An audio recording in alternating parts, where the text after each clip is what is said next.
Chapter சூரத்துல் இக்லாஸ்.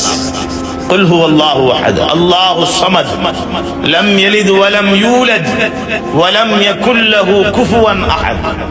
இந்த சூரத்துல் இக்லாஸ் யாரு ஒரு தடவை ஓதுவாரோ அவருக்கு அல்லாஹ் கொடுக்கிற கூலி என்ன தெரியுமா? சுலுசுல் குர்ஆன்.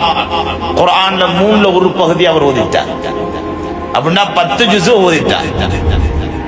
இன்னொரு தடவை ஓதுறார், எத்தனை ஜுஸ் ஓதிட்டாரு? 20 ஜுஸ் ஓதிட்டார். இன்னும் ஒரு தடவை ஓதுறாரு, 3வது தடவை.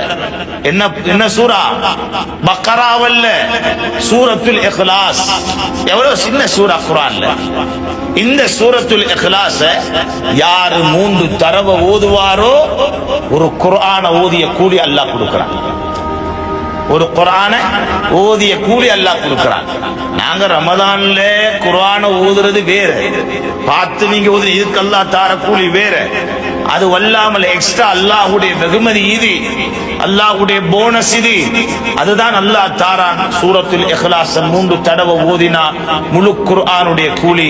ஒரு இடத்துல உட்காருங்க தாய்மார்களே, சகோதரிகளே, நேரம் விடுங்க அன்பார்ந்த சகோதரர்களே, வாலிபர்களே, வாலிப சகோதரிகளே. நேரம் எடுத்து ஒவ்வொரு தொழுகைக்கு பின்னாலேயும் முஸல்லாவுல இருந்து 3 3 3 3 என்று ஓதுங்க. ஒவ்வொரு குர்ஆனுடைய கூலி அல்லாஹ் தருவார். நாளை மறுமையில போய் பார்க்க நாங்களே ஆச்சரியப்பட்டு போவோம். ஆனா இத்தனை குர்ஆன் நான் ஓதலை. ரமதான்ல நான் ஓதினது ஒரே ஒரு குர்ஆன், கூடினா 2 குர்ஆன் தான் ஓதினேன். இது என்ன இத்தனை குர்ஆன் நான் ஓதினது அல்லாஹ் போட்டிருக்கிறான்.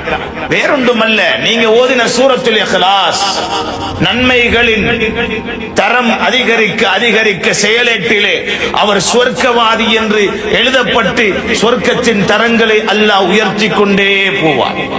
அதனால சொர்க்கத்துடைய அமல்களிலே ஒன்றுதான் சூரத்துல் இக்லாஸ். ஓதுங்க 3 தடவை. அல்லாஹ் உங்களுக்காக வேண்டி குர்ஆனை ஓதிய கூலி அல்லாஹ் தரான்.